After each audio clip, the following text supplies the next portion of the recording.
It was bound to happen at some point. After 194 episodes of new content every week for you, our lovely listener, we have hit a snag and need to rerun one of our many favorite episodes. The snag? Chris has caught COVID and the recovery has taken longer than anticipated. I'm sure you wish Chris a full and healthy recovery, much like I do. The episode? Our interview with the infamous CJ Vanston. Without further ado, let's roll it as episode 195.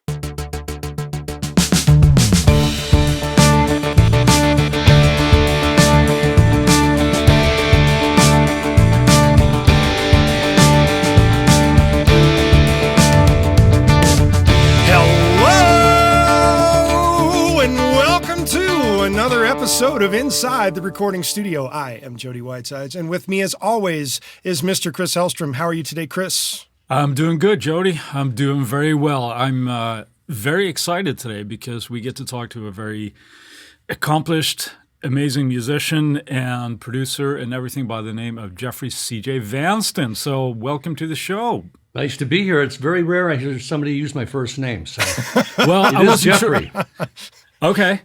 You know, I wasn't sure if you wanted to go by Jeffrey or if you wanted us to call you CJ, so. Well, I should probably just open with telling you how I got the name CJ. There you go. I didn't know the answer to this, so go ahead. Okay, well, I mean, this is a good opener, I think, for all people that wonder, all two of you. I was 17, had a scholarship to college. I was a classical piano player. When I was 12 and 13, I was competing and was supposed to go to college for classical piano, which I did not want to do. I was basically smoking weed and playing Emerson, Lake and Palmer at home. There you go. By the way, in an all-white town in Michigan called Williamston, and I snuck into a club and I saw an all-black 10-piece horn band called Sunquest, and it blew my mind. So that summer, while I'm waiting to go to college, I bought all the funk records I could and started woodshedding all that stuff and learning all the Commodores, Parliament, Isley Brothers, Ohio Players, all that stuff. Nice. And so later that summer, and the lead singer, by the way, was just like this. He was so magnetic and charismatic. It looked like he was chiseled out of mahogany. He was just amazing. Built like a linebacker, just a face of a model and a voice like Maurice White. Incredible. So later that summer, I'm playing in my jazz trio, and I look out, all white crowd, of course, and there's one brother at the back bar, and it's the lead singer from Sunquest. Oh, nice. Nice. Shit. This is the first time a brother has ever checked me out, man. So I click on my Mutron on my Rhodes. I do all my shit, get done. He's gone. Oh. And I'm like, who would walk out while I was doing it? I'm so pissed off. So I go to walk off the stage like, fuck this, man. Walked off the stage. He's standing right there with his face right in front of me. And he goes, y'all playing with us now. Nice. There you go. So I blew off college. My dad had bought me a Buick Skylark for graduation. Immediately sold it, bought a Mini Moog. Got on a yellow school bus with 10 brothers who I'd never even spent any time with. Yeah. And just hit the Chitlin circuit with these guys. There you go. So, long story, but there was two other Jeffs in the band. By the way, his name was Jeff Williams. Okay. He's not with us anymore, and I wish he was because he was one of my biggest influences. He was a genius. Anyway, there were two other Jeffs. Well, Jeff 1 was the slowest driver in the world. So back then there was a race driver named AJ Foyt. Yeah, back I in my remember that day. name. Oh, well, yeah. You read about it in the history books. Mm-hmm. And he'd won Indy 4 times or whatever. So he's AJ. BJ, Black Jeff. Okay. Caucasian Jeff? Caucasian Jeff. Okay. That's it. That's an awesome story. I tried to get rid of it. I tried to shake it. But, once the brothers give you a nickname, it's done, man. So on the Spinal Tap records, they list me as Caucasian Jeffrey Vanston. Oh. That's funny. All right. That's my opener anyway. The funny thing is that I have a similar story where I was courting Taylor guitars to get an endorsement. And I was playing at NAMM. And as I'm playing, Bob Borbonis, who was the A&R guy at the time, he did the same thing. He came up, watched about 30 seconds of my set, and walked off. And I thought, Jesus, I guess I'm not getting anything done. And as soon as I was done, he walked over and got right in, and there's this, what do you need? So wow. Yeah, it's Yeah. not the same as being taken on the road by a nice band, but it was kind of a similar You know thing. the feeling of yeah, that, I know the feeling of like somebody walks off while you're playing. It's like, what the hell did I do? What did I do wrong? Well, my first session with Jeff Porcaro, actually, it was my only live session with Jeff Porcaro. I had played on a Toto record because Greg Ladani was producing, he and I were doing a Dolly Parton movie, the whole soundtrack. And he was producing Toto at the same time. And they heard some of the tracks. They go, who the hell is that on keyboards? Little do they know, I'm a scholar of David Page and Steve Porcaro. And I chose a path to go right down the middle of those two guys. David being the meat and potatoes, jazz, New Orleans, bluesy songwriter, and Steve the mad scientist with the modular synths. So I kind of crafted myself right down the middle. And Page is all about parts, you know. Really, he's the greatest at great piano parts. You listen to some of the Pointer Sister records and all the stuff he did. Anyway, so I played on a Toto record, and they stopped by, and I've met Jeff a couple times and hung out with him. But then it was a David Crosby record that Don was producing, and I was sitting at the piano out in the room with the drums. They wanted a real kind of raw recording. And I look and I go, whose drums are those? And they go, oh, those are Jeff's. And I'm like, I'm playing with Jeff today? Yeah. I'm like, oh, fuck. I'm playing with Jeff today. Holy shit. And so the door opens up. Of course, he's got a cigarette. And he looks over and he goes, CJ fucking Vanston. Let's see what all the fuss is about. And I'm like, dude, no, don't do this to me. What kind of pressure does that put on? What are you doing? No. And I remember the intro was like 16 bars of piano. And I said, you want this rubato? And they said, no, we want it right in time. I said, well, is there a click? No, we're not using any click. Oof. So I got to play in time with Jeff sitting right there to my left, right to my left. But I had spent 10 years in the studio doing jingles in Chicago. And I'm talking 5,000, 6,000 jingles with click in my ear at 7 a.m. Sure. So my time is there's not a lot I'll brag about. I got great time. There you go. So count the tune off. We play, and I do the whole intro. Then he comes in, and I look over, and he's kind of jazz spacing me. Gene Krupa. And we get into this take, and he has no idea what a scholar I am of Page. You know, so I'm playing this kind of Page parts and stuff, and he's looking at me like, well, you know, who the hell are you? That kind of face. And we go through this track, and it's nailed. First time through, it's nailed. And so we get done, and my heart's pounding out of my chest. Like I couldn't have played it better. And there's Jeff. He spins around on his drum throne, lights up a cigarette, walks around, and walks right by me and out the door. Oh, doesn't say a word. And I'm sitting there going, what? I just can't believe it. And I'm sitting there just crestfallen, just staring at my shoes. And all of a sudden the door kicks open. And he comes in and grabs me and gives me this big hug. He goes, man, that was fucking awesome. Come on, let's go listen. So we go in the control room, and I always stand behind the console facing the mixer. I like having the speakers there. Sure. And Jeff's standing there. I said, what are you doing here? He goes, this is where I always listen, man. I said, dude, me too. Wow, that's cool. So they do the playback. He had one of those Casio watches with like the 1,000 little buttons on it, right? He pulls it off, and he's every downbeat. He's hitting it. I go, what are you doing? He goes, checking you out, man. Wow. And I go, how am I doing? He goes, I've been doing this for years. That's the closest anybody's gotten. You're within 1/10 of a second on everything. He goes, you want to smoke a joint? I'm like, yeah. Went outside, smoked a joint. That was it. Wow. So yeah, that was the well, how do you get from from doing the tour with the 11 brothers or whatever on that band to going to playing in the studio with Porcaro? Wow. Well, it's interesting because I moved out here to do Richard Marx's record. Right Here Waiting was the big hit that I did. That's my demo, actually. And Luke was on some of those sessions. So we were like, again, he didn't know what a scholar I was of Page and Porcaro. So we were like peanut butter and chocolate playing together. So he decided to do a solo record, his first one. And Richard wrote a song on it and got me on that record. And it was called Swear Your Love. So through the years and I'm going to get back to that, but Luke and I became friends and started playing together. And finally, he says, man, I'm going to do a solo record. Why don't you, let's write some songs and play it. Yeah, cool. So we're working together, and we just work together like it's nuts how fast it goes, how quick it goes. We think of the same voicings and all this shit. And all of a sudden he goes, man, you and I are like exactly the same. I can't believe we're like exactly the same. And I hit stop. I go, don't fucking ever say that to me again.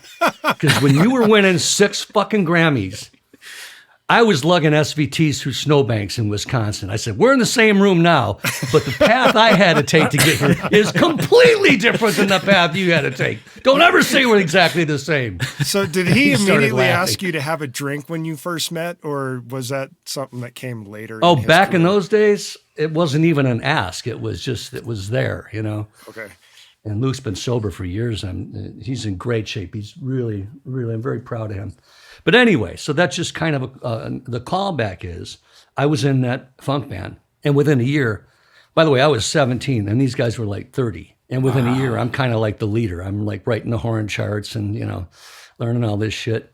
And the band kind of folded for whatever various reasons after 2 years. And I joined the next band gave me a gig. The next band gave me a gig. So I must have worked my way around 5 or 6 cover bands in the Lansing, Michigan area. And really good ones, really great musicians. And then I got offered to play with an Elvis imitator for another $100 a week. Nice. So you took the I gig? went and did that. What's that? You took the gig? I took the gig, absolutely. I just play better for more money. I don't know what it is. There's something Funny about Luke, how that Luke always works. used to say, we'd do these Japanese records and they'd have this briefcase full of cash and he'd play this amazing solo in the control room and all the Japanese would be clapping. He goes, you know, I don't know what it is. I just play better solos for cash. I don't know what that is. Something about it. That's Something a about it. great quote. That's Luke awesome. is so much. Anyway, so I did this Elvis imitator, Johnny Spence, and then another Elvis imitator hired us, Artie Mentz.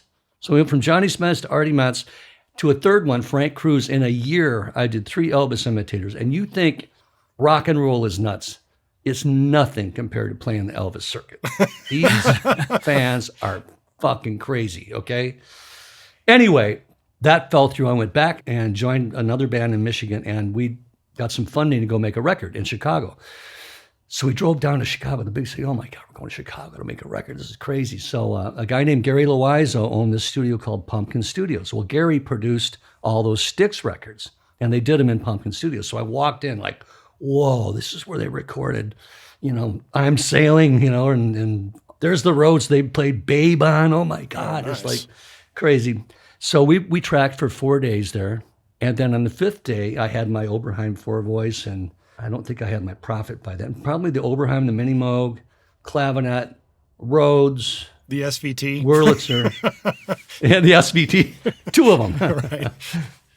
And on the 5th day, he had 2 days scheduled for synth overdubs. And he goes, let's just get it on a couple tunes, and you can come back in a month and do the rest of the record. Well, I did the whole record on the first day. I did all the synth overdubs on the first day. So Sweet. Gary Loizo came walking out, and he goes, where the hell did you learn how to do that? I said, what do you mean? Well, overdub and get that fast in the studio. I said, oh, this is the first time I've ever been in the studio. And he's like, wow, okay. He goes, kid, you got a great future ahead of you. Give me your phone number. And so we went back to Michigan. About 6 months later, he called me and left a message. And he said, there's a band here. The keyboard player's leaving, and they're doing auditions. And I think you should come and audition for this band in Chicago. And the band was called Trillion. I remember the name of that band too. They had a deal on Epic. Ed Cherney had engineered the record. I already knew who Ed was by just reading. We all read the cover notes back then, liner notes. That's how we learned so much about that stuff. That's a whole nother conversation. But that's gone. It is such a shame. So I went down there, and they had an OBXA on stage, gray one, which they sounded better. They had a different filter set. And there must have been like 43 keyboard players sitting out in this giant theater. And I was like 22, number 22. So they called me up there, and I said, you know, guys, I've been listening to the auditions. I said, I hate the sounds coming out of this thing. Can you give me like 5 minutes to program some sounds in this? They said, why, do you have one of those? I said, no. Well, how are you going to? I said, just give me 5 minutes. So I figured it out, programmed, saved the sounds. We played through 3 songs, and the singer walked up to the mic, and he said, the audition is over. Wow. So I got the gig, went back, got a U-Haul, threw all my shit, quit the band, moved to Chicago. And by the way, the keyboard player that left the band was Pat Leonard, who came out here to do the Michael Jackson tour and went on to produce Madonna and be fabulously successful. Right. But I think he thought the band was going to fold. And once I joined, we didn't fold. There you go. So anyway, but we weren't making any money. It was a really good rock band, but the deal fell out. And we went to a studio to cut some new tracks, and it was a jingle studio. And they said, you can only record at night because they do jingles in the day. And I said, well, who works here? Well, this guy named Dick Marks. He's the king of all jingles. And I said, I'd love to come and see a session. So I walked in and I sat and I watched these session musicians. The guys sit down, piece of paper goes in front of them, and they count it off and they play it. Hour later, they're out the door on the way to another studio. And I went, okay, I want to do that. I want to be a session player. That's what I want to do. So I told the guys, I said, I'm going to be playing with you one day. And they looked at me like, because at this point I was probably 21, but I looked like I was 12. Right. And, 108 pounds or whatever. Because you only look like you're 22 now. Oh, God, I wish. And so I started shagging sandwiches for these guys. I'd sit on the couch, and the reason I got to stay there is I was a runner. And I made a demo cassette and what I could do, and I'd sit on the couch waiting for Dick Marks to go by. And I'd go to hand it to him, he'd wave it off. One day he finally took it, and he called me for a session. And I played on a session, and I killed it, because I could read fly shit back then. And for what we're walking out of the room, he puts his... What's that? I was going to explain what fly shit is that is fly when shit's you like have the black page. Yeah, when you It's have the black so many page. notes on a page that it just looks like flies everywhere on it. There's more black than white. Yes. You know what I mean, on the page. So we're walking out of the room, and Dick puts his arm around me and he goes, I thought, boy, here we go with the speech. And this is back to the rejection thing that we were talking about. Yep. Kid, you really suck today. Oh, man. I'm like, what? He goes, but you're going to be great, and I'm going to stand behind you. And sure enough, I became the number 1 session player. In about 6 months, I became the guy for the next 8 years, first call session guy. In Chicago. Which was tons of money. Sure. The checks would come in envelopes. We didn't even compare money. We compared postage. Wait a minute. Your check was based on the size of the postage? Not the checks, stacks of checks. From Stacks here's of the checks. state, here's 25 State Farms, here's 32 McDonald's, here's residual checks. The bass player would call up and he goes, 324. And I go, 561. Oh!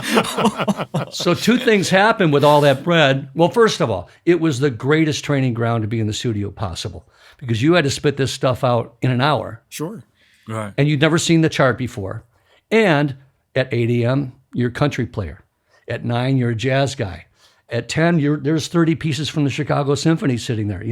It was a hot seat. You could not fuck up because you'd be gone. Mm-hmm. So, there's 10 guys right behind you wanting that spot, obviously. So, somebody said, what are you doing? I said, I want to be a session keyboard player. There's 34 guys playing keyboards in this town right now. I go, okay, I don't care. And I became number 1. I was really quick, really fast, and I was really good with synths at a time when people didn't have good presets in them. I could make good presets. Anyway, but the bread was amazing. And so what did I do with it? 2 things. I'll just say one of them was I bought synthesizers. Okay. 3 things, because I did another thing. I bought some stock in a company that was coming up that I thought was going to be really, really incredible. Because the CEO, I really liked him, and I liked what he was doing. And that was Apple. what happened with Apple? I haven't heard of them. I think they're doing okay. So that's So I did company or company, something? right? I did 2 smart things with the money and 1 really bad thing for a couple of years. So let's just say it was the 80s. So Which means moving what, on. cocaine? Absolutely. Well, we were doing 6 sessions a day, and then I'd go play 5 sets a night, and then we'd come back and write until 3 a.m. Yeah, you had to have some kind of juice to keep going. How we did it. Yeah, well, it was just so exciting, So anyway. Yeah.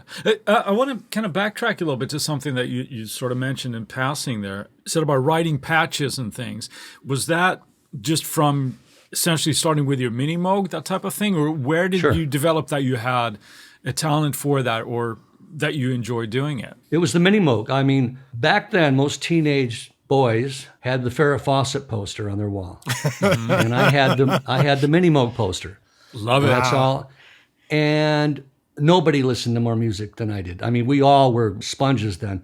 but that's all I did was listen to music. And this was at the time, by the way, when Weather Report is coming out. Zappa's doing his best work. Emerson, Lake and Palmer. Yes, Jethro Tull. Just deep, incredible stuff. And I learned all that stuff. And a lot of it was very synth-oriented. So when I got that Mini Moog, I'd start twisting the dials. And it came with a pad of paper that was a facsimile of the front panel of the Mini Moog. So you do the markings. You take a pencil and mark it. And so I've still got the notebook. As a matter of fact, I'm going through stuff.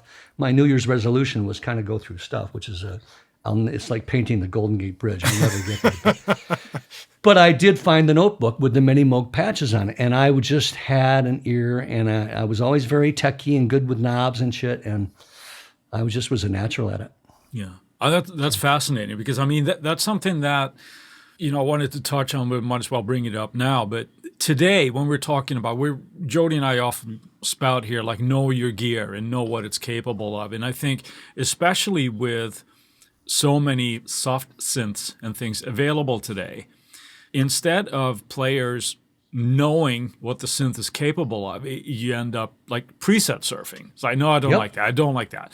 But having a piece of gear and really knowing that inside out, how to dial up any sound that you want to have it to make, right, feels a little bit like a lost art to me.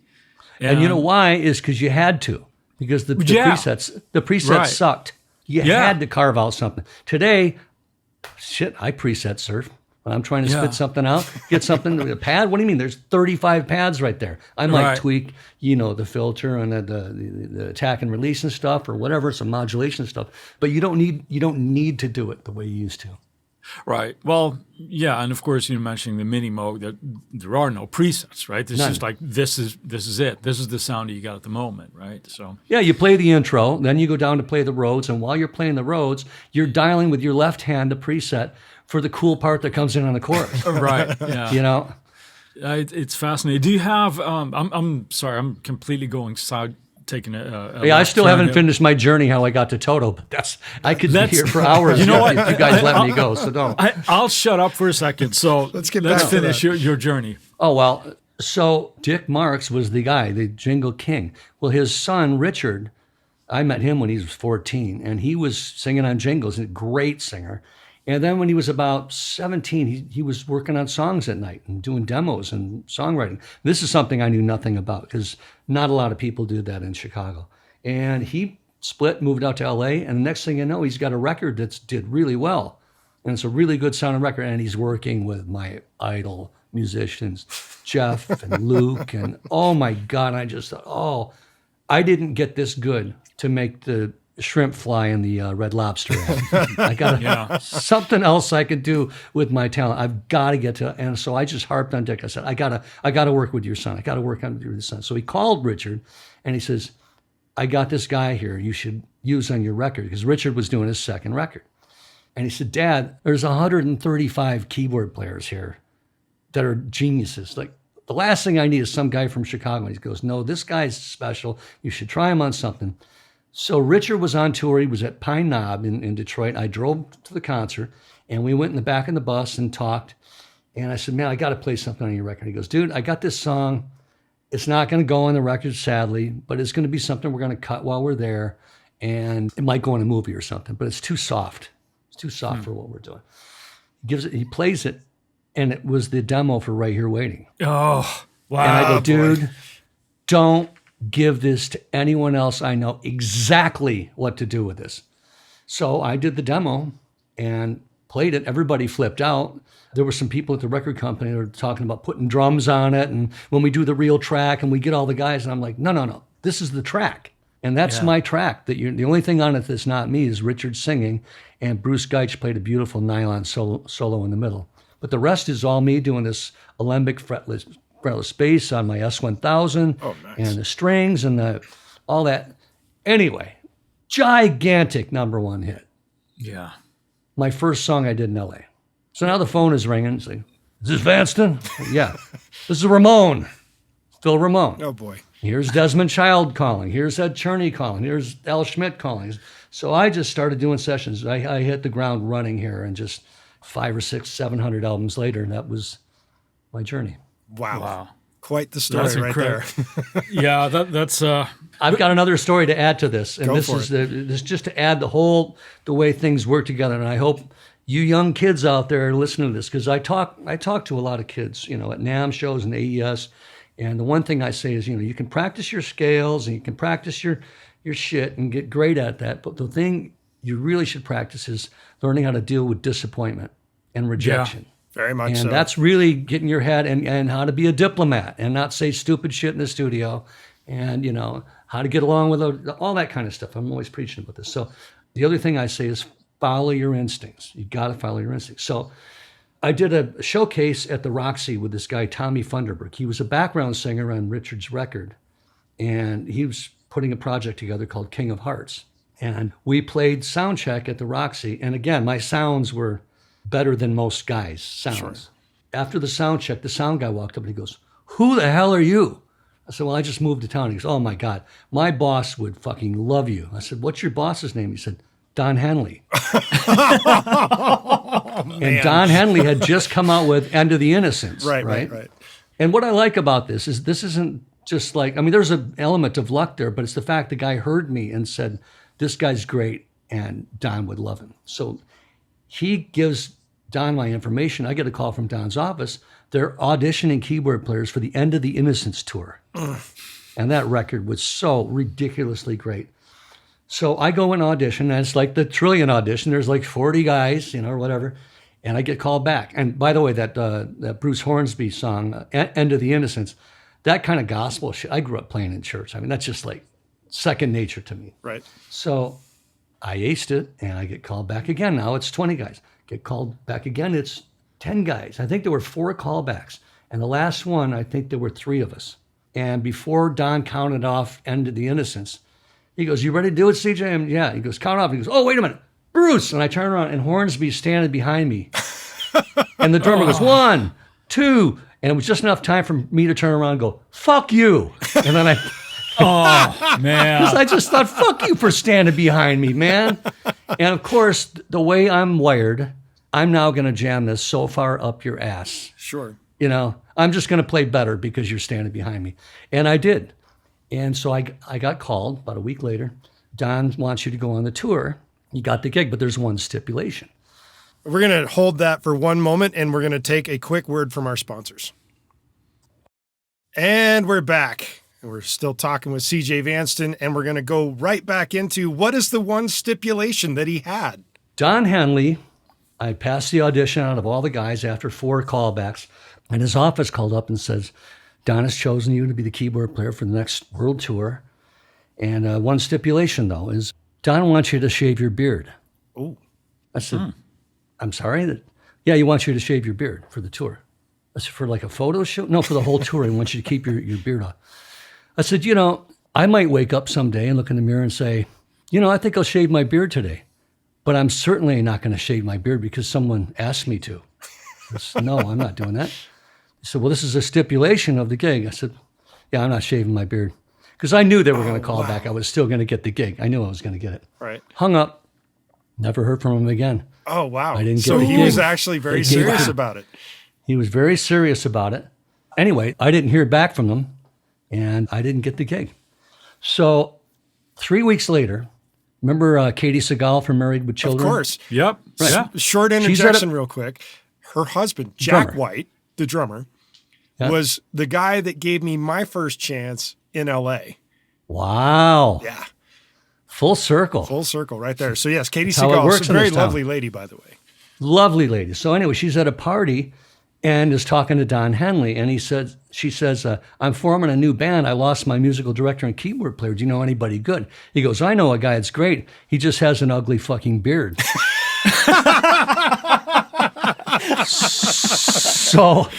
So Katie calls me out of the blue. I get a phone call from Katie Seagal. "I'm doing this band, and I'll send you a cassette.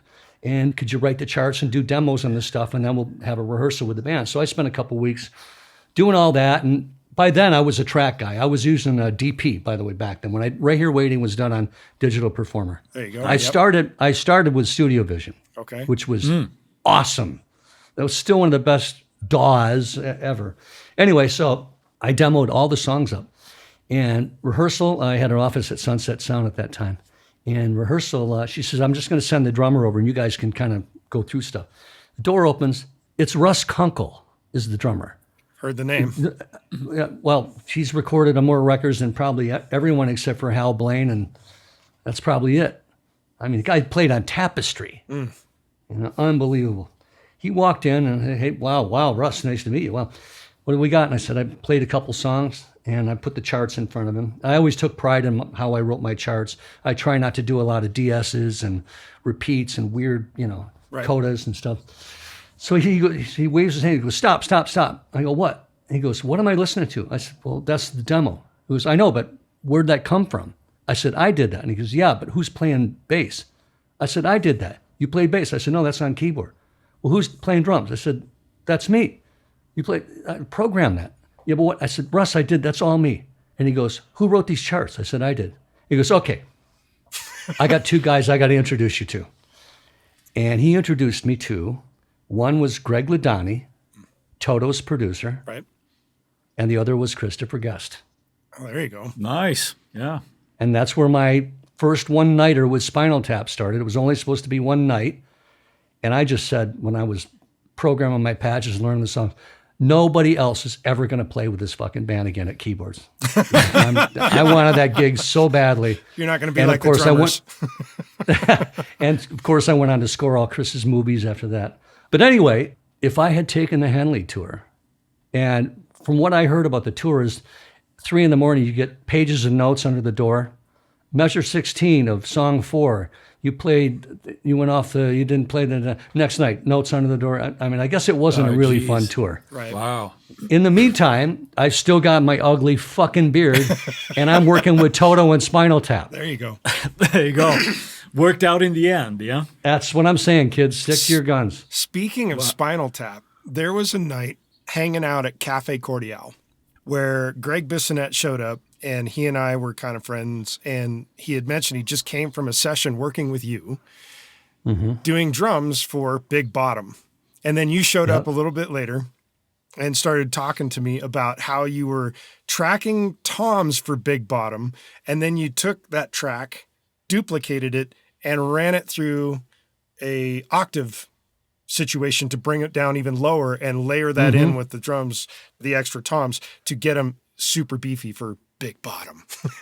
As you do. As you do. Yeah, we recut the original album so we could retain licensing for them and use them for different applications or whatever. But we had some fun at the same time. That's why thus I tried the octave down on the toms and did some really fun stuff. We did it at the Village D, and Ed Cherney was the engineer. Amazing, wonderful guy. We miss him so dearly. They decorated the whole place with they had the British flag and all this tchotchke everywhere. It was really fun.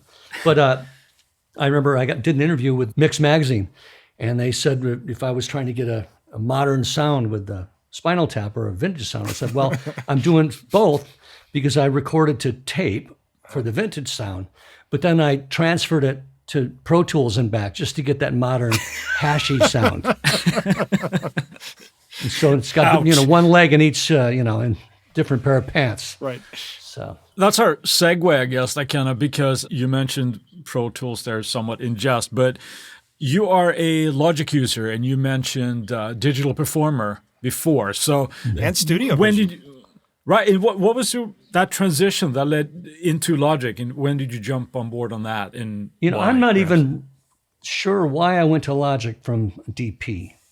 I can't really remember, but I just knew it was getting a lot of attention. And it was a learning curve because Logic was not easy back then. It was very difficult, but I kind of lived for that shit. But, DP now is awesome and Logic is awesome. And there's a few others. There's Bitwig is another one that's really getting a lot of attention. Of course, you can go over to Ableton Live. That's a different paradigm. That doesn't belong in the same category because it doesn't work as well linearly. It's a really good modular kind of with the clips and everything like that. It's interesting you say that. And I just want to interject and kind of pose a little bit something here.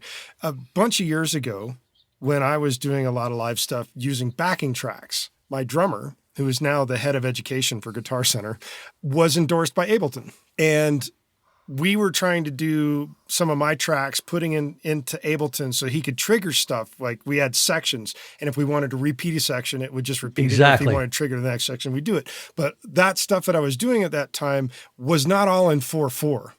And Ableton was only capable of doing 4/4.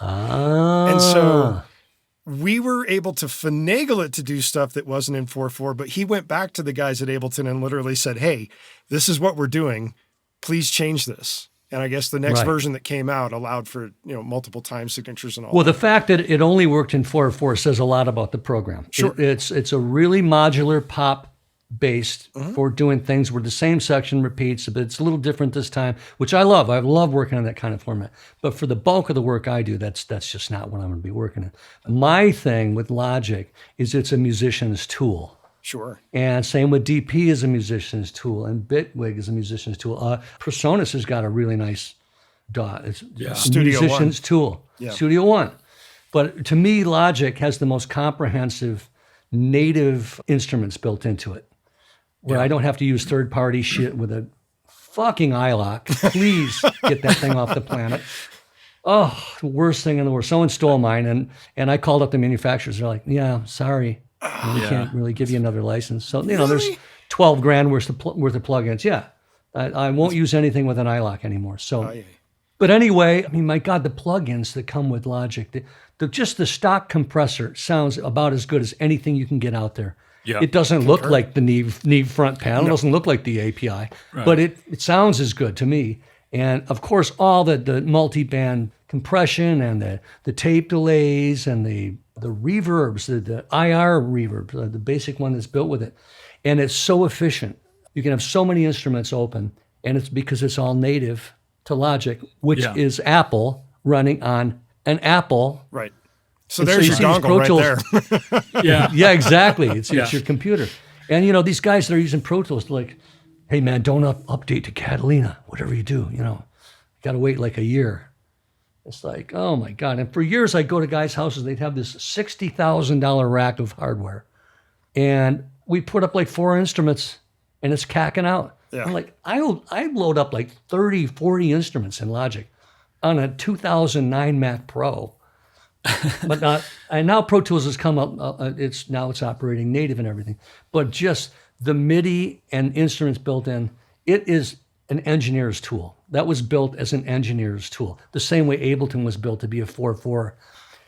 It's great for engineers. And if I'm recording a tracking date, I'm going to have my guy use Pro Tools because that's what works with the take folders, not take folders, but the playlists. Right? Playlists. Yeah, those are great.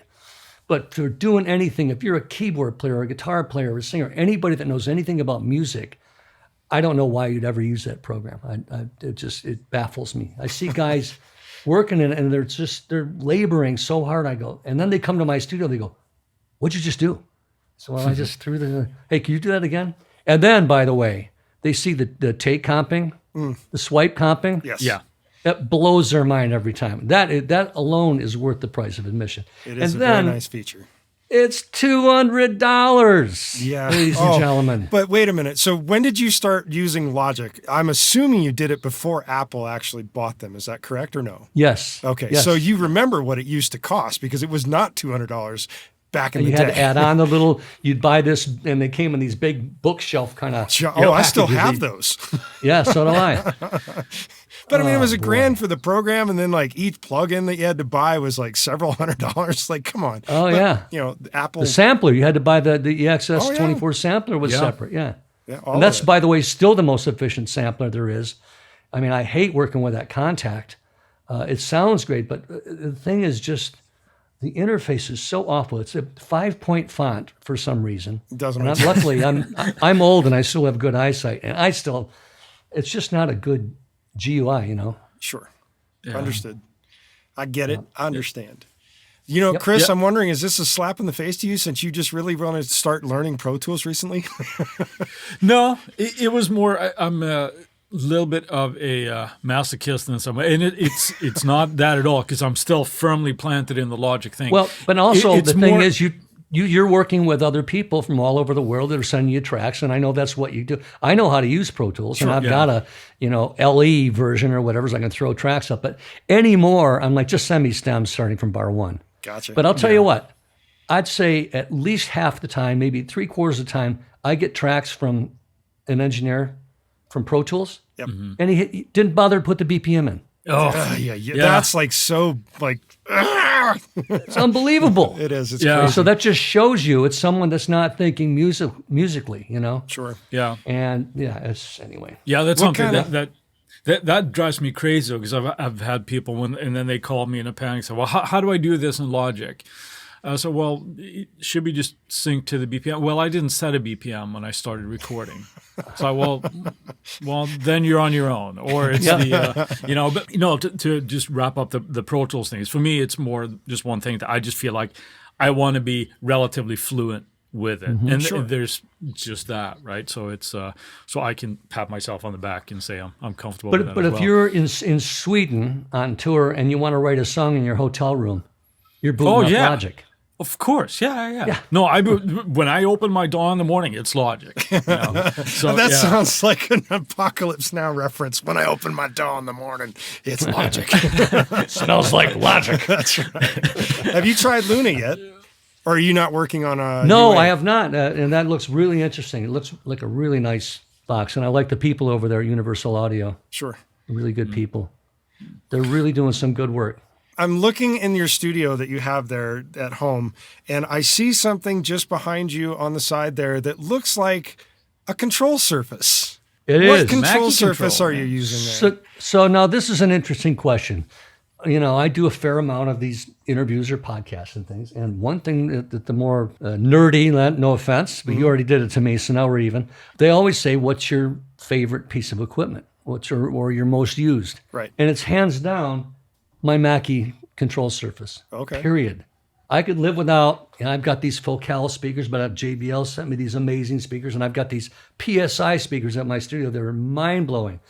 I could rotate out of all those, but I could never work without this. So this thing basically is it's a movable control surface. It memorizes it, but it's in touch mode all the time. This is what I don't see guys doing. Mine is in touch mode all the time. So, for instance, doing the Toto record, I've got this great singer, Joseph Williams. My God, he'll do 4 passes, and I tell everyone to take a break. And half an hour later, I've comped a vocal together, and I ride it. I put in the ride, which most guys only wait until the end of the record to do. Well, you're going to listen to the fucking vocal 1,000 times, and you're going to hear this word popping in, this word.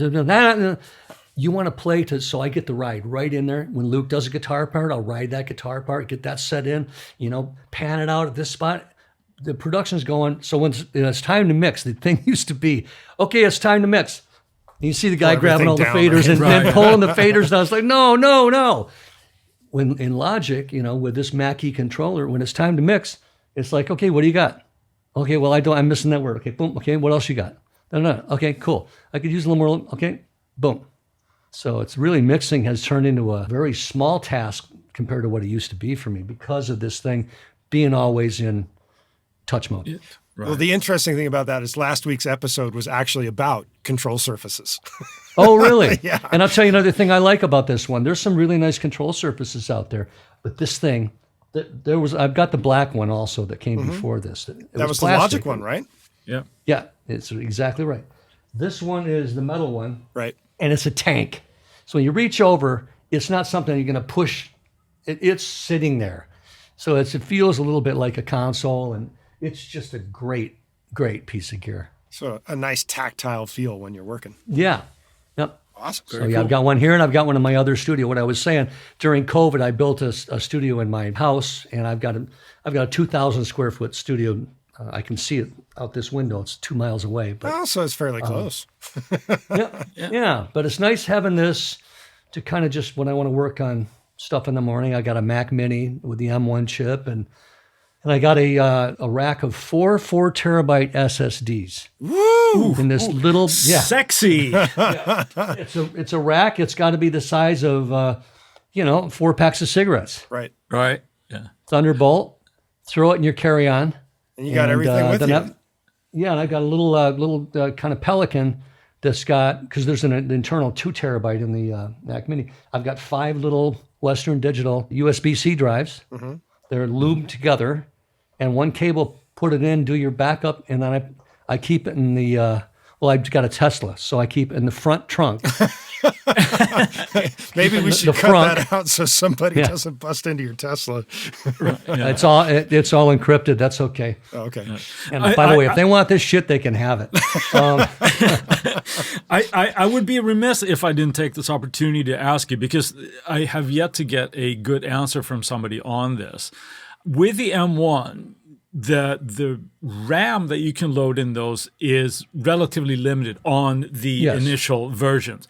How does that handle if you have your sample libraries on an external drive? Because that was the big thing, like usually when you're dealing with RAM, that's where samples would be loaded into RAM. And I know there's that shared memory thing, but I believe that's only on the internal. So what's your experience with that? Well, it's only 16 gig of RAM, and I plugged it in and I never noticed it.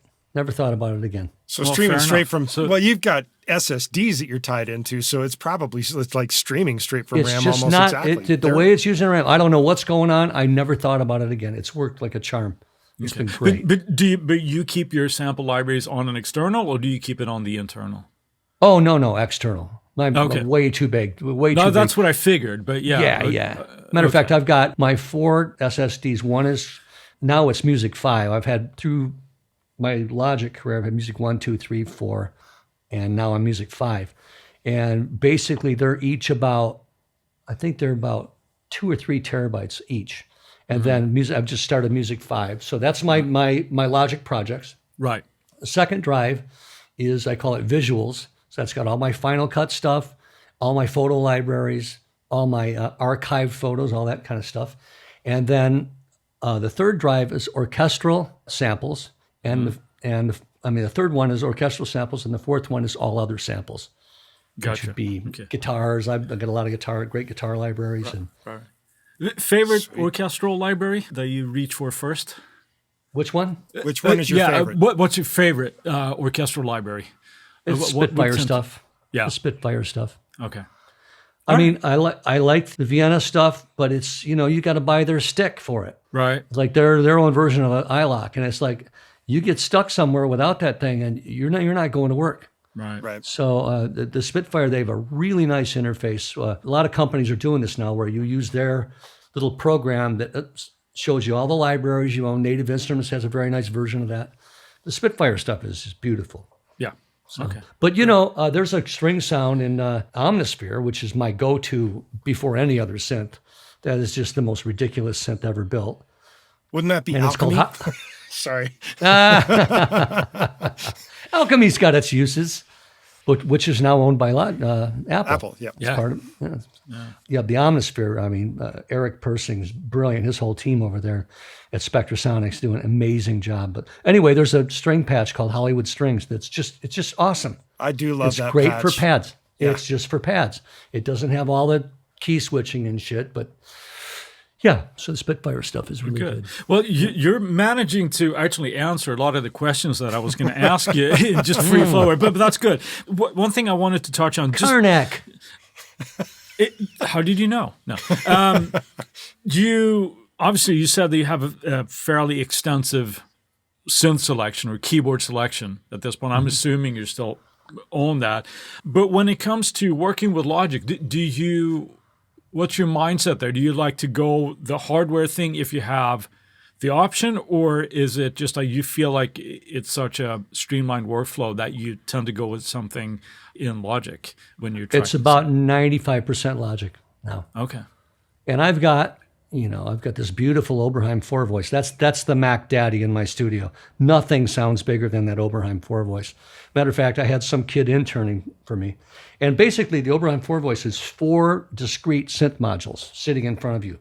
And you can play and you can fire them continuously, 1, 2, 3, 4, 1, 2, 3, 4, or 1, 1, 1, 1. When you add 2 notes, it's 2, 2, 2. So since they're all knobs, you can't get them exactly the same. Sure.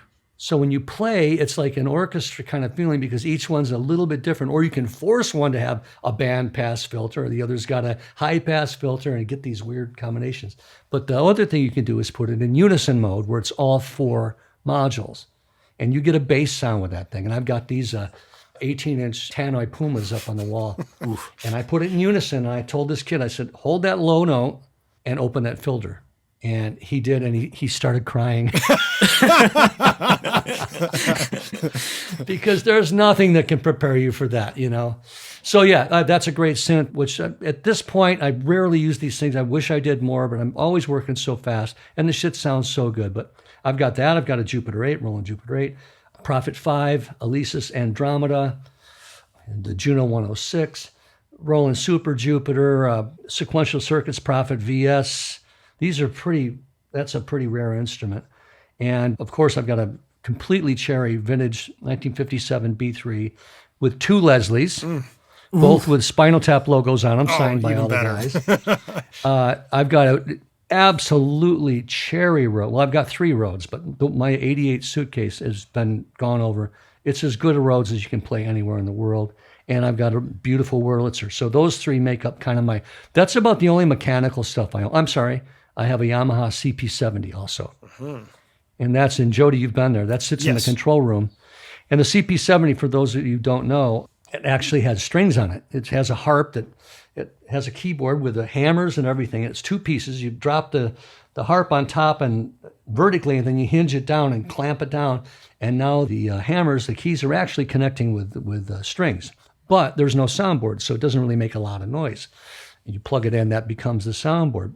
But it's a great songwriting instrument because you can hear the instrument in the room. You don't have to turn power on, and it's small enough. So the CP70, the Wurlitzer, the B3, and the Rhodes that's about all the mechanical stuff I do. I've never gotten into having Mellotrons or things like that. Yeah. Now, you mentioned the Roland. You had a couple of Roland synths. Have you tried the Roland Cloud versions of those things? Yes, it's amazing. So you're okay with like saying, you know what? The mechanical thing can sit to the side. I'm going to use this plug-in version.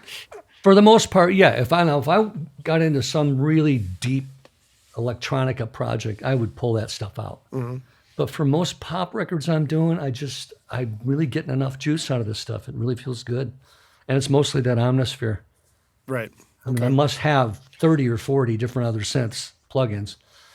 But geez, Omnisphere, what else do you need? It's great. I think that's the way Chris feels about Alchemy. I do like Alchemy. Yeah, I do like. Alchemy's great. Yeah, the only, I hate to say knock because that it makes it sound so much more negative than I intended. My knock sometimes on the Spectrasonic stuff is for sort of like their patches sound so big. Like, and sometimes that's fantastic, right? But it's like, well, good luck using that in a song type of thing. It's a really good point, Chris. So it's a really, really good point. That's that. But I feel the same way, in all fairness, about just about any software synth that you get, because it you press one key and it sounds like a fucking Vegas casino, right? And it's like, but it's just showing off what the synth can do, and it's like, hey, look, we can do this, and we can modulate this, and we can do whatever, right? But to kind of backtrack this to what we talked about earlier, learning how to dial in patches and things and knowing how to work your gear to kind of scale this back and quickly tweak something that will work for your track, I think is imperative in those cases. But I do love Spectrasonics, but the only product I own from theirs at this point is RMX, which actually still gets some use from me. So RMX is great. I'm bummed they didn't continue putting out libraries for that. Exactly. Yeah. It seems really weird great that they shit. didn't. It's awfully weird. It was so great with the slices where you could replay those loops in any order. It was a brilliant piece of software. Yeah. It was like they gave up on it or something. Well, they still do updates for it. They just didn't add anything to it. Yeah. But I mean, how many of those loops have I used through the years? Every one of them? Yeah, probably. I think we all have. Yeah. But they really fucked up the sounds. You know what I mean? There's drum sets that are just mangled. That would take you an hour to sit and do that. Sure.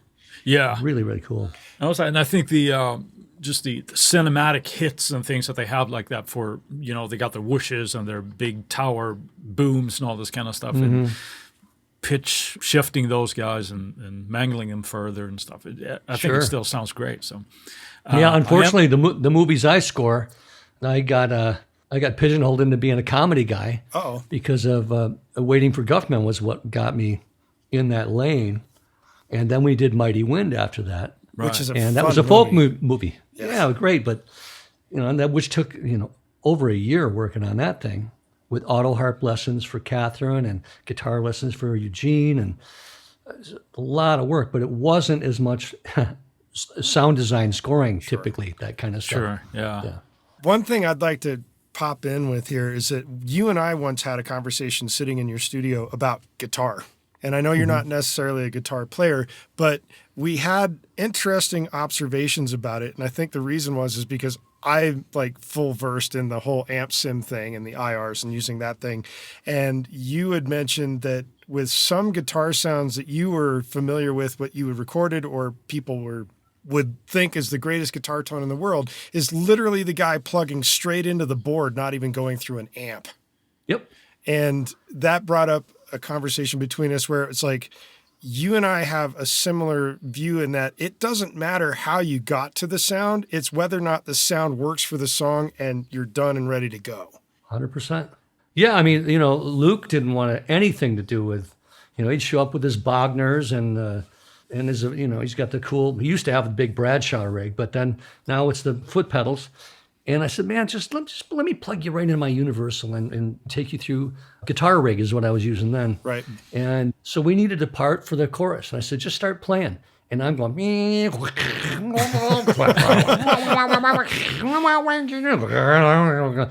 he's like, no, what was that one back there? I went back. Yeah, that's cool. Get rid of that delay. Oh, yeah, okay, let's put that down. And we started doing that. And he's like, man, I fucking love doing that. And I said, yeah, and we can go back and tweak the sound later. Yeah. Right. Once you get your shit down, And Baxter, I just finished a record with Jeff Baxter, Skunk. Mm-hmm. Oh, wow. And he's hooked on it. He loves it. Yeah. It's like being a kid in a candy store again. Because you got unlimited potential with it. And plus, the thing that's cool is I'm driving the bus while they're playing. Sure. All they're doing is sitting and noodling, and I'm the one changing the sound. They really like that. Both of those guys really like that. So nice. And they're both pretty good guitar players. So yeah, right, yeah. Yes. Yeah. I'd like to ask on that because you have a fair amount of production credits, obviously, on your resume here. When you're working with, you mentioned Skunk Baxter and the Toto guys and people like that or that caliber, how do you feel like your producer role changes when you got that caliber of players? Is it more of, do you feel like you're still hands-on, or do you feel like, hey, I'm just going to take a step back and let these guys do what they do type of thing? Well, it's a little of both, but a lot of it to me is, especially with somebody like Luke, who can play anything. Right. I mean, they asked Eddie Van Halen once, what's it like being the greatest guitar player in the world? And he said, I don't know, ask Steve Lukather. And, Eddie was so obviously great at what he did, but could he pick up an L5 and play you some Howard Roberts shit? Sure. Could he pick up a nylon and do some Malaguena, whatever? Luke can do all that. So I guess what I'm saying, here you got a guy with an unlimited palette, unlimited chops, and he can go a million different directions. So to me, I'm like, hey, wait, whoa. That was cool before you were doing that. That's too much. It sounds good by itself. It doesn't work with the track. So here, try that. Okay, cool, yeah. So definitely it's working right elbow to elbow. Okay. Very rarely am I sitting back, not saying much. Yeah. So is it kind of like traffic cop situation? That might be it, but it just, or a cheerleader going, no, dude, that's killing. Oh, no, shut up, play that. Here, I'm hitting record. Go. Yeah. I just wanted to ask because I think that would be, I think a lot of people would feel envious of that situation, when you're in the room with certain caliber of talent where you might not necessarily have to coax a performance out of somebody, if you will, right? It's just there. It's more like, almost sounds like you're, for want of a better phrase, like limiting ideas. No. Go back to that one. That was awesome already, that type of thing. And so, well, how about this? Especially players like this that have played on so many great records. In some ways, I know them in a way they don't know themselves. Sure. Right? So I've got a valid point of view, and I've spent my life in the studios with the greatest guitar players, the greatest musicians in the world for the last 40 years. I've been spoiled with it. I mean, I was thinking of making a list of this is my drummer list, this is my bass player list, this is my guitar player. It's the who's who of. I was lucky enough to be here in LA for the end of the session world, the session musician world, and I did that for a good 20 years, where we were banging it out, sitting in the suit. You walk in one day, and there's Kenny Aronoff and Bob Glaub and Dean Parks. And then you walk in the next day, and it's Bissonette and Michael Thompson and Lee Sklar. It's just, those were every day. And by the way, the engineers were changing. It was Ed Cherney one day, and it's Al Schmidt another day, Umberto Gatica. And then the producer's changing. It's Phil Ramone. It's David Foster. And the studio's changing. You're working at A&M. You're working at Capitol. You're working at Village. So all these different ways of working that you're being exposed to, that's just gone. It's just gone forever. And I feel so badly for these kids that they're not going to be able to taste that, because you learn so much about a different way to do things and cool ways to do things. But a lot of what I learned is how not to do things. Sure. Yeah. I've seen a lot of shit get fucked up when you've got the greatest musicians and a good song, and for some reason the shit just goes left, And that's one reason, by the way, I became a producer, because I thought, what? I would have known what to do in this situation. Right. So. Yeah. Wow. Yeah. That's awesome. That's awesome. Amazing stuff. Anything that you'd like to add here, Jody? Because I think we might have to let. No, CJ because for run me, here. I'd probably want to start reminiscing about other stories that I've had with CJ, and maybe that's not the thing to do now. Well, so maybe we'll go into our last 3 questions here. What do you think, Jody? Sure, let's do it. We like to ask 3 questions here that we sort of ask everybody that we have a guest, and I think some of this you've kind of already answered, but I'm going to ask them again. So, favorite piece of gear that you can't live without? That's my Mackie controller. All right. Fair Isn't enough. that bizarre? And it's not a sound creation piece of gear. It's a harness the moment piece of gear. So what better time to put a ride on the vocal than when you just listen to the guy do 4 takes and you just spend a half an hour comping it? That's when you put the ride on the vocal. You don't pull the fader down and do it later. That sounds like an Al Schmidt thing to do right there. Do it right now. He's doing it right as he's going, yeah. Yep. And my thing is right now, that's the thing that happens in my studio. 2 things. When we were doing the Toto record, and I said, guys, I think now that we've done this vocal, let's redo the backgrounds. And I think it was Luke said, what backgrounds? I said, all the backgrounds. Well, what part? Well, the chorus, all the backgrounds. He goes, there's like 30 tracks of backgrounds. I said, I know. Dude, I said, let's just do it. And so we argued about it for 20 minutes. And finally I said, we got Joseph Williams sitting here. Get on the fucking mic. I said, by the way, the chorus is 12 seconds long. Okay, that's 4 passes a minute. It took 7 minutes. It took 7 minutes to redo all about it for 20.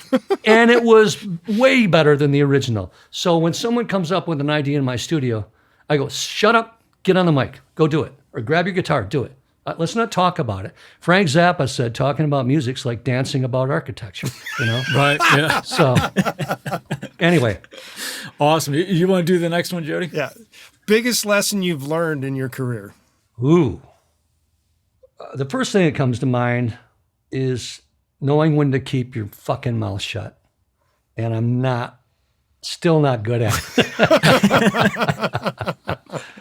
There's a diplomatic way to say stuff. To say, what if this chorus doesn't sound finished? What if we did, and there's the singer with the guy from the label, and there's the producer. There's a way of making them feel bad about that. And there's a way to do it, maybe pull them aside or make them think it was their idea. There's a lot of diplomacy that's involved. And that's a lot of what I was saying about seeing people do things the wrong way. I worked with a lot of producers that were this was an old thing, was old school tyrants. Mm-hmm. Screaming and red-faced and all this shit. And I just saw how that never, ever works, ever. Right. And so learning diplomacy, I think, the biggest lesson. And I got chewed out a few times that I deserved it. So it's not a musical answer. It's interesting. The best piece of equipment doesn't make music. Right. And the best thing I learned wasn't musical. There you go. But both of them go to making music. Exactly. Last question for you, CJ. What piece of advice do you universally give? I know this might feel similar to the previous question, but is there anything that you kind of give advice to people that ask you? Because it's the same advice I constantly have to give myself. and that's know your value. Know your value. Know what you have to contribute. I mean, I grew up in the Midwest, which is one strike against you, where you're just taught to be, you know, be quiet and stand in the corner. And then from a father and mother who came from a Depression era parents, who just be happy with your job, just get a job you hate and make sure you get money. And so you're not supposed to go out and do what guys like us have done. And I believe when I hear people slagging on musicians, I step in and I go, hey, what do you do for a living? You sell insurance and you can make a budget. You know, your check and your 401k is exactly the same every week. We wake up every morning. We have no idea how we're going to make a living. And all we have for the tool to do it with is our heart, our talent, and our bravery. And musicians are some of the most brave people on this fucking planet. And Hear. I think, yep. And I think you need to know that about yourself. And people would always tell me, they'd say, you don't know how good you are, do you? And I'd laugh, oh, shucks, gee, oh, gee. And then I'd realize, you know what? Whenever I walk up to that keyboard and play, about 87% of the time, probably more like 95, something really cool comes out. Because I've got that gift. I got given it and I earned it and worked on it. But to sell yourself short is such a crime and actually defeats the whole purpose of what you're trying to do as a musician. You're trying to be a conduit because it's not me that's making that. It's the universe that I'm able to tap into, whatever that is. And so it's not egotistical to go, I'm fucking great at what I do. Roll the fucking tape and hit record now, you know? As opposed to, now this guy, Dick Marks, I would do sessions and I'd play a part and I'd stop and I'd go, oh, I'm sorry, roll it back, I'm sorry. And he got on the talkback once and he goes, kid, if I ever hear you apologize for your playing again, I'm firing you. Oh, I need to remember that one. Yeah. So no, that's know good. your That's value. sage advice. Yeah. Know your value, man. You're there for a reason. And if you don't really have that value, then maybe you shouldn't be there in the first place, you know? So you got to know inside when you walk in the room. And that's what's so great about these guys like Luke and Baxter and Sklar. And they've got that confidence, you know, they've been doing it so long, they have that confidence. And I have that. But when you're first starting out, it's hard to develop that. And it's just really important to have that confidence in yourself, belief in yourself. It's not a cocky thing. It's actually a serenity. Right. Yeah, that's awesome. Absolutely fantastic. Thank you for doing this. We really, really appreciate it, CJ. It's some amazing stories here. And it's just the tip of the iceberg. And, you know, I'm just going to leave you with one other thing. Going through, and I told you earlier, I'm going through drawers and boxes of unbelievable shit. Oh, here's a picture playing Red Square with Joe Cocker. Oh, that's cool. Oh, here's the playbill from Carnegie Hall with Spinal Tap. Oh, I'll put this over here. Oh, it's just unbelievable experience. Oh, here's me taking a nap with Dolly Parton on the couch. But what I'm getting to, I never looked through all this stuff. I never looked through all that stuff and went, oh, wait, how much money did I make on that gig? How much did I make on that? Yeah. It's the experiences is what this whole thing is about, is experiences. You got to make enough to pay the bills, but it's the beautiful experiences of being a musician, the travel that go with it, and the camaraderie and the brotherhood that you make from doing it is really the rich thing that you're going to take with you. Awesome. There's a second piece of universal advice right there. Absolutely. Absolutely. I didn't know I was so smart. Well, thanks, guys. You're quite welcome. No, thank you for actually being on and doing this. Well, and you know, and just to close is just in doing this, you make me remember things in the past, and it's good for me too. That's nice to hear. Go, shit, awesome. You know, wow, okay. I've done some shit, right? No shit. No wonder I'm tired. You know, just to kind of think about the concept of the confidence thing, to cap that off. My first gig singing for someone else, unfortunately, was in your studio. And I didn't have that confidence at that time. And I know that came across. Because when Johnny spoke to me afterwards, it was kind of like, yeah, CJ didn't care for that. And I'm like, I thoroughly get it. And the interesting thing is that slowly, as I started getting more gigs, singing for other people, doing that kind of stuff, it was always walking in the room, doing it, and just knocking it out. But it was not that first time when we first met. But I knew you had it. See, I knew you had it. And Did so you? This is exactly what I'm saying. Yes. Okay. Is you got in your own fucking way. You got in your own head and you got in your way. And that's a very painful thing to watch. And that's a huge part of what we're doing here. Yeah, I understand. And the interesting thing of that, if you ever worked with John Rod. No. Okay, he's a big-time mix and mastering engineer guy. No wonder I've never worked with him. So I did a gig in his studio singing on a video game, and I was duetting with another singer. They had to leave early, so they let her do all of her thing first, and then I came in and did my thing, and we were third take in. He stops, and this is a guy that has like Evanescence, Michael Jackson, Green Day, all these huge bands, platinum records on the wall. And he says, "What a pleasure it is to work with somebody that knows what they're doing." And I'm like, suddenly just like, wait, what? And my response to it was, is this not common? And he sits there in silence. And then he says, no comment. And then he turned back around and we got back to work. And that was that moment where I suddenly realized exactly what you were just mentioning a moment ago, is you have to have that confidence. I was already at that point where I had that confidence. I could walk in, I could knock this stuff out, and it was not a big deal. Mm-hmm. But know your value. That first time in your studio was like, oh man. And you're right. I got in my head on that. And I didn't think I was the right guy to do it. Well, I hope I wasn't a dick. No, you weren't a dick. It was just, I felt like I disappointed you. I know I disappointed Johnny, and I disappointed myself by not doing a good job. But since then, it's become much better. Anyway. Yep. Know your value. And you know, the only way to know your value, you can't fake it. You've got to have the fucking goods. You got to put in the 10,000 hours and work on shit and listen and really hone your craft and get great at it. You can't. The other side is the person that thinks they're the shit and they got nothing. Yeah. So, yeah. Anyway. Chris, Jody, thanks a lot. All right. Well, shall we bow this now with the Friday finds? let's do it. All right. Chris, kick it off. What do you got for us? Well, this week, I got an email that Steven Slate Audio, not Slate Digital, but Steven Slate Audio have released Trigger 2. And there is actually a free version of it available right now. So I downloaded it, tried it out, and I know Logic does this natively, where you can extract the MIDI from a performance. But this is, it listens to the kick or the snare track, or indeed any of them, any drum track in the full version. But in this case, you get a kick and snare, and either replaces or blends in with the original drum sets there. So that's my find for this Friday. Steven Slate Audio's Trigger 2, and if you act now, it's free. Sweet! What about you? I'm going with something that's more of a learn to do something better situation. I'm always in favor of that. Yes, and this is in regards to drum programming. And it is called Complex Drum Programming with Ned Rush. And this has been put out by Ableton.